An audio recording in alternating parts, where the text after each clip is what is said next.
Hello friends, ഹൈറിച്ചിനെ കുറിച്ച് തന്നെയാണ് ഇന്നത്തെ വീഡിയോ. ഹൈറിച്ച് മാഡവും ഹൈറിച്ച് മാഡനും ഭക്തജനങ്ങളെ പറ്റിക്കുന്ന പരിപാടി തുടർന്നുകൊണ്ടിരിക്കുകയാണ്. നമ്മൾ കണ്ടു, ഒരുപാട് തവണ വലിയ ഓഫറൊക്കെ കൊടുത്തുകൊണ്ട് ആൾക്കാരെ സന്തോഷിപ്പിക്കാനും അവരെ പ്രതീക്ഷകളെ ഉണർത്തുവാനും ഹൈറിച്ച് ശ്രമിച്ചിട്ടുണ്ട്. കാരണം നിരന്തരം ജനങ്ങളെ പറ്റിച്ചുകൊണ്ടിരിക്കുന്ന ഒരു സംവിധാനമായിട്ട് മാറിയിരിക്കുകയാണ് ഹൈറിച്ച്. കോടതിയുടെ ഉത്തരവില്ലാതെ ഫ്രീസ് ചെയ്ത അക്കൗണ്ടിലേക്ക് ബാങ്കിന് പണം എടുക്കാൻ കഴിയില്ല, ബാങ്ക് അത് ചെയ്യില്ല. കാരണം ബാങ്ക് എന്ന് പറയുന്നത് നിയമത്തിന് വിധേയമായിട്ട് പ്രവർത്തിക്കുന്ന ഒരു സ്ഥാപനമാണ്. ഹൈറിച്ചിനെ പോലെയുള്ളൊരു തട്ടിപ്പ് സംഘം അല്ല അതിനെ നിയന്ത്രിക്കുന്നത്. രാജ്യത്തിന്റെ നിയമങ്ങൾ പാലിച്ചുകൊണ്ടാണ് ബാങ്കുകൾ മുന്നോട്ട് പോകുന്നത്. അതുകൊണ്ട് തന്നെ ഒരു തരത്തിൽ തന്നെ ബാങ്കിന് പൈസ ട്രാൻസാക്ഷൻ നടത്താൻ കഴിയില്ല. കാരണം അക്കൗണ്ട് മരവിപ്പിച്ചതാണ്. ഈ ഒരു വസ്തുത നിലനിൽക്കുമ്പോഴാണ് ഹൈറിച്ചിന്റെ വക്താക്കൾ ഒരുപാട് തവണ 22-ന് ഒരു പ്രാവശ്യം പറഞ്ഞു, അതിനുശേഷം ക്രിസ്മസ് 25-ന് എല്ലാം ശരിയായി, ഇന്നു മുതൽ എല്ലാ അക്കൗണ്ടുകളും പ്രവർത്തിക്കുമെന്നും നാളെ മുതൽ പേ ഔട്ട് കിട്ടുമെന്നൊക്കെ പറഞ്ഞുകൊണ്ട് ആളുകൾ പടക്കം പൊട്ടിച്ചിട്ടും കേക്ക് മുറിച്ചുകൊണ്ടൊക്കെ വളരെ സന്തോഷപൂർവ്വം ആഘോഷിച്ചു. പിറ്റേന്ന് പൈസ നോക്കുമ്പോൾ വന്നിട്ടില്ല. വിത്ഡ്രോവൽ ബട്ടൺ കൊടുത്തുകൊണ്ട് അത് പിൻവലിക്കാൻ അമർത്തിയ ആളുകൾക്കൊന്നും തന്നെ പണം വന്നിട്ടില്ല. സ്വാഭാവികമായിട്ടും വരില്ല, കാരണം പണം കൊടുക്കേണ്ട ബാങ്കാണ്. ആ ബാങ്ക് അക്കൗണ്ട് സർക്കാർ ഫ്രീസ് ചെയ്തിരിക്കുകയാണ്. അതുകൊണ്ട് തന്നെ പണം കിട്ടില്ല എന്നുള്ളത് ഹൈറിച്ചിന്റെ അടിമകൾക്കല്ലാതെ മറ്റുള്ളവർക്കും കൃത്യമായിട്ട് അറിയാം, ഹൈറിച്ചിനും അറിയാം. അപ്പം ജനങ്ങളെ അറിഞ്ഞുകൊണ്ട് തന്നെ വീണ്ടും വീണ്ടും വഞ്ചിക്കുന്ന ഒരു കമ്പനി തട്ടിപ്പല്ലാതെ മറ്റെന്താണ്? തട്ടിപ്പുകാരാണ് അങ്ങനെ പറയൂ. കാരണം അല്ലെങ്കിൽ അവർ പറയുന്നത് എന്താണ്, ഞങ്ങളുടെ അക്കൗണ്ട് ബഡ്സ് ആക്ട് പ്രകാരം ഗവൺമെന്റ് കോടതിയുടെ ഉത്തരവിന്റെ അടിസ്ഥാനത്തിൽ ഫ്രീസ് ചെയ്തിരിക്കുകയാണ്. ഞങ്ങൾ മണി ചെയിൻ ബിസിനസ് അല്ല നടത്തുന്നത്. കോടതി തെറ്റിദ്ധാരണയുടെ അടിസ്ഥാനത്തിലാണ് ഈ ഒരു വിധി വന്നിരിക്കുന്നത്. കോടതിയിൽ ഞങ്ങളുടെ അഭിഭാഷകൻ മുഖേന ഞങ്ങളത് ചോദ്യം ചെയ്യുന്നുണ്ട്. അതിന്റെ വിധി അടുത്ത് തന്നെ വരും. അപ്പോൾ ആ വിധി വന്നു കഴിഞ്ഞാൽ തീർച്ചയായിട്ടും നമ്മൾ പഴയതുപോലെ തന്നെ പേ ഔട്ട് നടത്താൻ കഴിയും. അതുവരെ നിങ്ങൾ സഹകരിക്കുക എന്നാണ് യഥാർത്ഥത്തിൽ പറയേണ്ടത്. പക്ഷെ അവർ ചെയ്തെന്നോ, നിരന്തരം ആൾക്കാരെ വസ്തുതാ വിരുദ്ധമായ കാര്യങ്ങൾ പറഞ്ഞുകൊണ്ട് തെറ്റിദ്ധരിപ്പിക്കുകയും വീണ്ടും വീണ്ടും പറ്റിച്ച് ആഹ്ലാദം കൊള്ളുകയാണ് ചെയ്യുന്നത്. അതുമാത്രമല്ല, ഈ ഹൈറിച്ചിൽപ്പെട്ട ആളുകൾക്ക് അവർ പറ്റിക്കുന്നതായിട്ട് തിരിച്ചറിവ് പോലും ഇല്ലാതെ ഹൈറിച്ചിനെ തന്നെ ജൈവിളിക്കുകയും അവരുടെ മാഡനെയും ഒക്കെ കൺകണ്ട ദൈവങ്ങളായിട്ട് വിലയിരുത്തുകയും ചെയ്യുന്നു. അതുമാത്രമല്ല, ഹൈറിച്ചിന്റെ തട്ടിപ്പിനെ തുറന്നു കാട്ടുന്ന വ്യക്തികളെ വ്യക്തി ആക്ഷേപവും ദുഷ്ടലാക്കോടുകൂടിയുള്ള പ്രചരണവും നടത്തുന്നവരായിട്ട് കാണുകയും ചെയ്യുന്നു. അവരൊക്കെ പൈസ വാങ്ങിയിട്ട് വാർത്തകൾ കൊടുക്കുന്നവരാണ്, മറ്റുള്ളവരുടെ വളർച്ചയിൽ അസൂയാലുക്കൾ ആണ്. അതുകൊണ്ടാണ് ഹൈറിച്ചിനെ എതിർക്കുന്നു എന്നാണ് ഇവരുടെ വാദങ്ങൾ. നമ്മൾ മനസ്സിലാക്കേണ്ട ഒരു പ്രധാനപ്പെട്ട കാര്യം, ഇത്തരം തട്ടിപ്പുകൾ നടക്കുമ്പോഴും രാഷ്ട്രീയ സാമൂഹ്യ രംഗത്തുള്ള പ്രവർത്തകരിൽ നിന്നും നേതാക്കന്മാരിൽ നിന്നും ഒരു തരം പ്രതികരണം ഉണ്ടായിട്ടില്ല. ഒരു വ്യക്തി ഒഴികെ, അനിൽ അക്കരെ എന്ന് പറയുന്ന ഒരു മുൻ MLA തൃശ്ശൂരുള്ള അദ്ദേഹം മാത്രമാണ് സാമൂഹ്യ പ്രതിബദ്ധതയോടെ പ്രവർത്തിച്ചത്. ഒരുപാട് രാഷ്ട്രീയ നേതാക്കളുണ്ട്. ഏത് രാഷ്ട്രീയം ആയിക്കോട്ടെ, BJP ആയിക്കോട്ടെ, കോൺഗ്രസ് ആയിക്കോട്ടെ, CPM ആയിക്കോട്ടെ, RSS ആയിക്കോട്ടെ, STP ആയിക്കോട്ടെ, ഏത് ആണെങ്കിലും ഒരൊറ്റയാൾ ഇതിനെതിരെ സംസാരിച്ചിട്ടില്ല. അനിൽ അക്കരെ മാത്രമാണ് ഇതിനെതിരെ സംസാരിച്ചിരിക്കുന്നത്. അദ്ദേഹം ഒരു എക്സ് MLA കൂടിയാണ്. വളരെ ഉത്തരവാദപ്പെട്ട രീതിയിൽ ഒരു പൊതുജന പ്രശ്നം അദ്ദേഹം കൈകാര്യം ചെയ്തു. അതിനെ തുറന്നു കാട്ടി കൃത്യമായ രീതിയിൽ തന്നെ അതിൽ ഇടപെട്ടിട്ടുണ്ട്. അദ്ദേഹത്തിനെ ഞാൻ അഭിനന്ദിക്കുന്നു. കാരണം ആരും ചെയ്യാത്തൊരു പ്രവർത്തനം, ഒരു രാഷ്ട്രീയ പ്രവർത്തനം, സാംസ്കാരിക പ്രവർത്തനം, സാമൂഹ്യ പ്രവർത്തനം എന്നുള്ള രീതിയിൽ ഒരു വ്യക്തി എങ്ങനെ ആവണം എന്നുള്ളതിന്റെ മികച്ച ഉദാഹരണമാണ് അദ്ദേഹം. ഒരുപാട് ചാനലുകൾ, മുഖ്യധാര മാധ്യമങ്ങളിൽ ഹൈറിച്ചിന്റെ പരസ്യം നിരന്തരം വന്നുകൊണ്ടിരിക്കുന്നത്. HROTയുടെ പരസ്യങ്ങളും അതേപോലെ തന്നെ കേരളത്തിലെ എല്ലാ മുഖ്യധാര പത്രങ്ങളും, ദേശാഭിമാനി ആയിക്കോട്ടെ, കേരള കൗമുദി ആയിക്കോട്ടെ, മനോരമ ആയിക്കോട്ടെ, മാതൃഭൂമി ആയിക്കോട്ടെ, ഈ ഒരു പത്രങ്ങളെല്ലാം തന്നെ ഹൈറിച്ചിന്റെ HROTയുടെ സിനിമയുടെയൊക്കെ പരസ്യങ്ങൾ വരുന്നുണ്ട്. അപ്പം പരസ്യം കൊണ്ട് ഒരുപാട് വരുമാനം ഇവർക്ക് കിട്ടുന്നതായതുകൊണ്ടാണ് മുഖ്യധാര പത്രങ്ങൾ ഈ ഒരു വാർത്ത വലിയ രീതിയിൽ റിപ്പോർട്ട് ചെയ്ത പത്രങ്ങൾ തന്നെ ഒരു ആരും കാണാത്ത സ്ഥലങ്ങളിൽ റിപ്പോർട്ട് ചെയ്യാം. ഈ അനിലക്കരെ എന്ന് പറയുന്ന വ്യക്തിയും സോഷ്യൽ മീഡിയയിലെ യൂട്യൂബുകളിലെ ഒരുപാട് ചാനലുകളുമാണ് ഇതിനെ കൃത്യമായിട്ട് ജനങ്ങൾക്ക് മുമ്പിൽ തുറന്നു കാട്ടുന്നതും ഇന്ന് ഹൈറിച്ചിന്റെ തട്ടിപ്പ് ജനങ്ങൾ മനസ്സിലാക്കുന്നതും. കേരളം കണ്ട ഏറ്റവും വലിയൊരു സാമ്പത്തിക തട്ടിപ്പാണ് ഹൈറിച്ച് നടത്തിക്കൊണ്ടിരുന്നത്. ഇത്ര കാലം 8 വർഷത്തോളം ഇവിടെ നടന്നിട്ടും ഒരു നടപടിയും ഇതുവരെ ഉണ്ടായിട്ടില്ല. ഒരുപക്ഷെ ഒരു നടപടി ഉണ്ടായിരുന്നെങ്കിൽ ഇത്രയും ആൾക്കാർ വീടുന്നത് നമുക്ക് ഒഴിവാക്കാൻ പറ്റുമായിരുന്നു. നമുക്കറിയാം, ഹൈറിച്ചിന്റെ വക്താക്കൾ ഒരുപാട് തവണ, ഇപ്പോൾ ഒരു 3-4 തവണ ഒരു തീയതി പറഞ്ഞുകൊണ്ട് ആ തീയതി മുതൽ ക്യാഷ് ഡെലിവറി ചെയ്യും അല്ലെങ്കിൽ ക്യാഷ് പേ ഔട്ട് ചെയ്യും എന്നുള്ള പ്രസ്താവന നടത്തിയത് നമ്മൾ ഒരുപാട് തവണ കണ്ടു. ഓരോ പ്രാവശ്യവും ആ പ്രസ്താവന തെറ്റാണെന്ന് നമുക്ക് ബോധ്യപ്പെട്ടാണ്.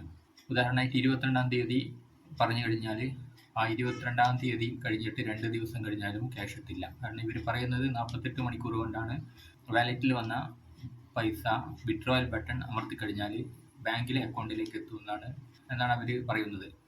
ഇപ്പോൾ സാധാരണഗതിയിൽ ഇപ്പോൾ വിത്ഡ്രോൺ ബട്ടൺ അമർത്തി കാത്തിരിക്കുന്നവരെ സംബന്ധിച്ചോളം അവർക്ക് ബാങ്കിൽ നിന്ന് പൈസ കിട്ടാൻ പോകുന്നില്ല. കാരണം ഗവൺമെൻറ് കോടതിയുടെ ഉത്തരവിൻ്റെ അടിസ്ഥാനത്തിൽ ഗവൺമെൻറ് ബാങ്കിൻ്റെ അക്കൗണ്ട് ഫ്രീസ് ചെയ്തിരിക്കുകയാണ്. ഇത് വളരെ വ്യക്തമായിട്ട് എല്ലാവർക്കും അറിയാം. ബാങ്ക് വിചാരിച്ചാലാണ് പൈസ കൊടുക്കാൻ പറ്റും.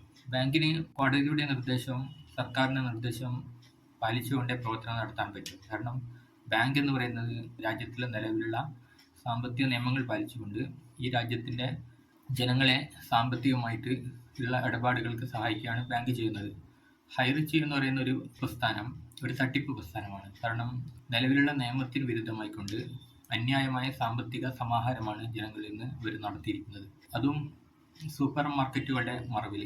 ഹൈറിച്ചിൻ്റെ ഗ്രോസറി അല്ലെങ്കിൽ അനാദി സാധനങ്ങൾ വാങ്ങാനുള്ള സൂപ്പർ മാർക്കറ്റുകൾ ചെയ്യുന്ന ബിസിനസ്സിൻ്റെ അടിസ്ഥാനത്തിലാണ് അവർക്ക് ലാഭം കിട്ടുന്നതെന്നും ആ ലാഭം ഷെയർ ഹോൾഡേഴ്സിന് വീതിച്ചു കൊടുക്കുകയാണ് ചെയ്യുന്നത് എന്നാണ് അവകാശപ്പെടുന്നത്. നമുക്കറിയാം, ഗ്രോസറി ഷോപ്പിൽ നിന്ന് കിട്ടുന്ന ലാഭം 3 ഇരട്ടിയായിട്ടും 4 ഇരട്ടിയായിട്ടൊന്നും കൊടുക്കാൻ പറ്റാത്ത രീതിയിൽ ഉള്ളതാണ്. നമുക്കറിയാം, ചെറിയ ശതമാനം മാത്രമേ ലാഭം വരുന്നുള്ളൂ. അപ്പോൾ ഇവർ ഇത് ചെയ്തത്, ഒരാൾ പൈസ മറ്റൊരാളിൽ നിന്ന് കളക്ട് ചെയ്യുന്നു, അയാളുടെ കീഴിൽ വരുന്ന ആളെ ചേർക്കുന്നു, അവരുടെ അടുത്ത് വാങ്ങുന്നു, അവരെ കൊണ്ട് വേറെ ആളെ ചേർപ്പിക്കുന്നു. അങ്ങനെ ചെയിനായിട്ട് മണി ചേർത്ത് ഡിപ്പോസിറ്റ് വാങ്ങിക്കൊണ്ടിരിക്കുകയാണ്. എന്നിട്ട് ഈ കമ്പനി ചെയ്യുന്നതോ ഗ്രോസറി ബിസിനസ്സിൻ്റെ അല്ലെങ്കിൽ സൂപ്പർ മാർക്കറ്റുകളോ അല്ലെങ്കിൽ ഹൈറിച്ചിൻ്റെ ഓൺലൈൻ ഷോപ്പുകളുടെയോ ബിസിനസ് അല്ല അവർ ചെയ്യുന്നത്. ഇതൊക്കെ അവർ മറയിടാൻ വേണ്ടിയിട്ട് ഉള്ള സ്ഥാപനങ്ങളാണ്. ഇതിൻ്റെ മറവിൽ മണി ചെയിനാണ് നടക്കുന്നത്.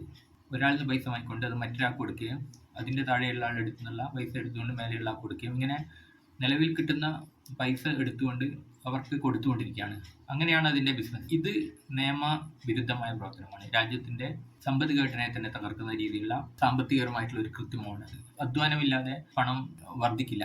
ഇത് ഉള്ള പൈസ തന്നെ എടുത്ത് അങ്ങോട്ടും ഇങ്ങോട്ടും തിരിച്ച് മറിച്ച് കൊടുത്തുകൊണ്ടിരിക്കുകയാണ്, ആൾക്കാരെ ചേർത്തുകൊണ്ടിരിക്കുകയാണ്. ഇതൊരു പ്രത്യേക പരിധിയിൽ എത്തിക്കഴിഞ്ഞാൽ ഈ മണി ചെയിനുകാർ അവരുടെ ആ ഒരു പ്രസ്ഥാനത്തിനെ ഡ്രോപ്പ് ചെയ്തുകൊണ്ട് എവിടെയെങ്കിലും സുരക്ഷിത സ്ഥലങ്ങളിൽ പോകും. കിട്ടിയ പൈസ എടുത്തു പോവുകയാണ് സാധാരണ ചെയ്യുക. അപ്പോൾ ആ ഒരു ഘട്ടത്തിലെത്തുമ്പോൾ ഒരുപാട് ആൾക്കാർക്ക് പൈസ നഷ്ടപ്പെടും. ഇപ്പോൾ മണി ചെയിന് മുഖാന്തരം നിങ്ങൾക്ക് കിട്ടിയ പൈസ മറ്റാരുടെയോ ഒക്കെ പൈസയാണ്. ഹൈറിച്ച് കൊണ്ട് ആർക്കെങ്കിലും സമ്പാദ്യങ്ങൾ ഉണ്ടായിട്ടുണ്ടെങ്കിൽ അതിൻ്റെ അർത്ഥം അതിൻ്റെ താഴെ പണം നഷ്ടപ്പെട്ടവരുടെ പണമാണത്. ഇപ്പോൾ ഹൈറിച്ചിൻ്റെ കമ്പനി അക്കൗണ്ട് മരവിപ്പിച്ചിരിക്കുകയാണ്. അടുത്ത് തന്നെ ബഡ്സ് ആക്ട് പ്രകാരം അതിൻ്റെ ആസ്തികൾ കണ്ടുകിട്ടാനുള്ള ഉത്തരവ് വരും. പൈസ നഷ്ടപ്പെട്ടവരുടെ പൈസയാണ് പൈസ കിട്ടി എന്ന് പറയുന്ന ആൾക്കാരുടെ അടുത്തുള്ളത്. നമ്മൾ പ്രധാനമായിട്ട് മനസ്സിലാക്കേണ്ട ഒരു കാര്യം എന്ന് പറയുന്നത്, മണി ചെയിൻ ബിസിനസ് എന്ന് പറയുന്നത് രാജ്യത്തിൻ്റെ നിയമത്തിന് വിരുദ്ധമാണ്. നിയമാനുസരണമല്ലാത്ത സാമ്പത്തിക ഇടപാടുകൾ ജനങ്ങളിൽ നിന്ന് നിയമപ്രകാരമല്ലാതെ അനധികൃതമായിട്ട് സാമ്പത്തിക സമാഹരണം നടത്തിക്കൊണ്ട് ആ പൈസ ഒരു അധ്വാനമില്ലാതെ വീതിക്കപ്പെടുക. അതായത് ഉള്ള പൈസ തന്നെയാണ് വീതിക്കപ്പെടുന്നത്. അതിൽ പൈസ വർദ്ധിക്കുന്നില്ല. ഉള്ളത് എടുത്തുകൊണ്ട് തന്നെ മറ്റുള്ളവർക്ക് കൊടുക്കുകയാണ്. അവിടെ ഒരു അധ്വാനം വരുന്നില്ല, ലാഭം വരുന്നില്ല, പ്രോഫിറ്റും വരുന്നില്ല, ഒന്നും വരുന്നില്ല.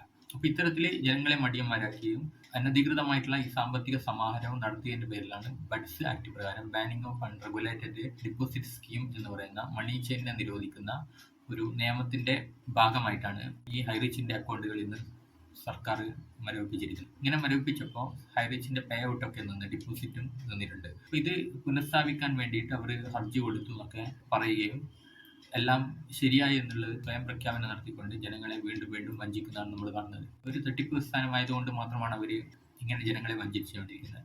22-ന് എല്ലാ അക്കൗണ്ടുകളും ശരിയായി, ഇനി മുതൽ പേ ഔട്ട് നടത്തുമെന്നൊക്കെ അവർ പറയുമ്പോൾ നമ്മൾ മനസ്സിലാക്കേണ്ടത് കോടതിയാണ് അക്കൗണ്ട് ഫ്രീസ് ചെയ്തിരിക്കുന്നത്. അപ്പം കോടതി അക്കൗണ്ട് ഫ്രീസ് ചെയ്തിരിക്കുമ്പോൾ എങ്ങനെയാണ് ഹൈറിച്ചിൻ്റെ ആൾക്കാർ ആ അക്കൗണ്ടിൻ്റെ ഫ്രീസ് മാറിയെന്നും ആക്റ്റീവായെന്നും ഇനി മുതൽ ജനങ്ങൾക്ക് പേ ഔട്ട് നൽകുമെന്ന് പറയുന്നത്? ഹൈറിച്ച് വിചാരിച്ചു കഴിഞ്ഞാൽ ഒരിക്കലും തന്നെ പേ ഔട്ട് നൽകാൻ കഴിയില്ല. ബാങ്കാണ് അത് ചെയ്യേണ്ടത്. ആ ബാങ്കിൻ്റെ അക്കൗണ്ട് രാജ്യത്തിൻ്റെ നിയമത്തിന് വിധേയമായി പ്രവർത്തിക്കുന്നതാണ്. HROTT എന്നൊക്കെ പറയുന്നത് വളരെ ലോ ക്ലാസ് സിനിമകളൊക്കെ വെച്ചുകൊണ്ട് ചെയ്യുന്നതാണ്. ഉണ്ടൻകോരി, അച്ഛനൊരു വാഴ വെച്ചു, ഇമാതിരിയുള്ള സിനിമകൾ ഒരു യാതൊരു മുഖ്യധാര സിനിമാ നടന്മാരൊന്നും ഇല്ലാത്ത ആൾക്കാരെ വെച്ചുകൊണ്ട് ലോ ബഡ്ജറ്റിലെടുത്ത സിനിമകൾ വിജയിക്കണ്ട എന്ന് അറിഞ്ഞുകൊണ്ട് തന്നെ മറയാക്കാൻ വേണ്ടിയിട്ടാണ് ഈ HROTT നടത്തുന്നത്. HROTTയിൽ വരുന്ന സിനിമകളൊന്നും ആരും കാണാൻ പോകുന്നില്ല. ഏറ്റവും വലിയ OTT പ്ലാറ്റ്ഫോമായ സോണി മാക്സ് വരെ വലിയ ലാഭത്തിലൊന്നുമല്ല പോകുന്നത്. നമ്മൾ മനസ്സിലാക്കുന്ന ഈ HROTTയിൽ നിന്ന് കിട്ടുന്ന വരുമാനം വളരെ തുച്ഛമാണ്. അതൊന്നുമല്ല ഹൈറിച്ചിൻ്റെ വരുമാനം എന്നാണ് നമ്മൾ മനസ്സിലാക്കേണ്ടത്. ജനങ്ങളിൽ നിന്ന് പൈസ പിരിക്കുകയും ആ പൈസ എടുത്തുകൊണ്ട് മുകളിലവർക്ക് കൊടുക്കുകയും അതിൻ്റെ താഴെയുള്ളവർ എടുത്തു കൊടുക്കുകയും ചെയ്യുന്ന മണി ചെയിൻ ആയതുകൊണ്ടാണ് ഇതിനെ നിരോധിച്ചത്. അപ്പോൾ ഇനിയെങ്കിലും ഇതിൽ ചേർന്നിരിക്കുന്നവർ ഹൈറിച്ച് അധികാരികളുടെ വാക്കുകൾ വിശ്വസിക്കാതെ അവരുടെ സാമ്പത്തിക തട്ടിപ്പുകൾക്കെതിരെ ബന്ധപ്പെട്ട പോലീസ് സ്റ്റേഷനിൽ പരാതി കൊടുക്കുക. അതിനാൽ ജില്ലാ കളക്ടറുടെ നേതൃത്വത്തിൽ ഇത്തരം പരാതികൾ പോലീസ് സ്റ്റേഷനിൽ നിന്ന് ഒരുപക്ഷെ സ്വീകരിക്കുകയും അത് കോടതിയിൽ സമർപ്പിക്കുകയും കോടതി അത് പരിഗണിക്കുന്ന ഒരു അവസ്ഥയിലേക്ക് എത്തുകയും ചെയ്തു കഴിഞ്ഞാൽ ഹൈറിച്ചിന്റെ ആസ്തികൾ സീസ് ചെയ്യുമ്പോൾ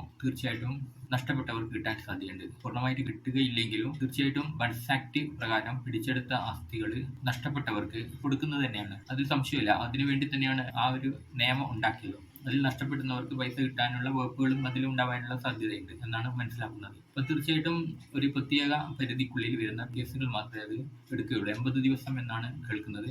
ആ 80 ദിവസത്തിനുള്ളിൽ പരാതി കൊടുത്തിട്ടില്ലെങ്കിൽ തീർച്ചയായിട്ടും ഒരുപക്ഷെ നിങ്ങൾ ആ ലാബിലിറ്റി ലിസ്റ്റിലേക്ക് വരില്ല. ഗവൺമെൻറ് തയ്യാറാക്കുന്ന ലാബിലിറ്റി ലിസ്റ്റിലേക്ക് നിങ്ങൾ വന്നു കഴിഞ്ഞാൽ മാത്രമാണ് നിയമാനുസരണം കിട്ടുകയുള്ളൂ. അപ്പോൾ ഇനിയെങ്കിലും ഹൈറിച്ച് പ്രതിനിധികളുടെ വാക്കുകൾ വിശ്വസിക്കാതിരിക്കുക. ഇവർ കള്ളന്മാരാണ് എന്നുള്ളത് ഒരുപാട് പ്രാവശ്യം നിങ്ങളുടെ മുമ്പിൽ തെളിയിച്ചു കഴിഞ്ഞു. അക്കൗണ്ട് ഒരു ഭാഗത്ത് ഫ്രീസ് ചെയ്തിരിക്കുമ്പോഴും ഇന്ന് തരും, നാളെ തരും, മറ്റന്നാൾ തരും, അക്കൗണ്ടുകളൊക്കെ ഓപ്പൺ ആയി എന്നൊക്കെ പറയുന്നത് കള്ളമാണ്. ഇത് കള്ളമായതുകൊണ്ടാണ് നിങ്ങൾക്ക് പണം കിട്ടാതെ എന്നും കൂടി മനസ്സിലാക്കുക. തീർച്ചയായിട്ടും ഇനിയും ഡേറ്റുകൾ മാറ്റിക്കൊണ്ടിരിക്കും. ഇപ്പോൾ നേരത്തെ പറഞ്ഞിരിക്കുന്ന 2-ാം തീയതി മാറ്റിയിട്ട് ഇപ്പം പിന്നെയും വേറൊരു ദിവസമാക്കിയിരിക്കുകയാണ്. ഡേറ്റുകൾ ഇങ്ങനെ മാറ്റിക്കൊണ്ട് ഇരിക്കും. തീർച്ചയായിട്ടും നിങ്ങൾക്ക് പണം കിട്ടാൻ പോകില്ല. 8-ാം തീയതി ഈ കേസ് കോടതി പരിഗണിക്കുന്നുണ്ട് എന്നാണ് അറിയാൻ പറ്റിയത്. ആ സമയത്ത് ചില വിധികൾ വന്നേക്കാം. ഒരുപക്ഷെ ഹൈറിച്ചിനെ കൂടുതൽ കടുപ്പിച്ച നിയന്ത്രണങ്ങൾ ഏർപ്പെടുത്തുകയും അതിൻ്റെ വസ്തുവകകൾ കണ്ടെത്താനുള്ള ഒരു വിധിയായിരിക്കും അതിൽ വരിക എന്ന് നമുക്ക് തീർച്ചയായിട്ടും പ്രതീക്ഷിക്കാം. ഒറ്റ നോട്ടത്തിൽ തന്നെ മണി ചെയിനാണെന്ന് മനസ്സിലാകുന്ന സാധനമാണ്. സാമാന്യ ബുദ്ധിയുള്ളവർക്ക് കൃത്യമായിട്ട് മനസ്സിലാകും ഇത് എങ്ങനെ കിട്ടുന്നു എന്ന് ചിന്തിച്ചാൽ മതി. പ്രതാപൻ അധ്വാനിച്ചിട്ട് കിട്ടുന്ന ലാഭം നിങ്ങൾക്ക് തരുന്നതാണെന്ന് നിങ്ങൾ വിശ്വസിക്കുന്നുണ്ടെങ്കിൽ യഥാർത്ഥ മണ്ടന്മാരാണ്. അതാണ് പറയാനുള്ളത്.